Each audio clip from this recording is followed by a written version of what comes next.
If your cough is more persistent than your alarm clock, it's time to take action. Here's how to quiet it down. Fast. Start by sipping on some warm water. Just plain old water. The throat and calms the cough reflex.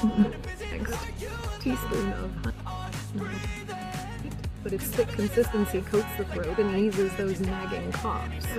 Looking for something a bit more potent? A dash of black pepper in hot tea can kick that cough. It sounds spicy. And if you're on the go, simply take slow, deep breaths in through the nose, out through the mouth. This helps regulate your breathing and reduces coughing. Remember, the cough persists. It might be one.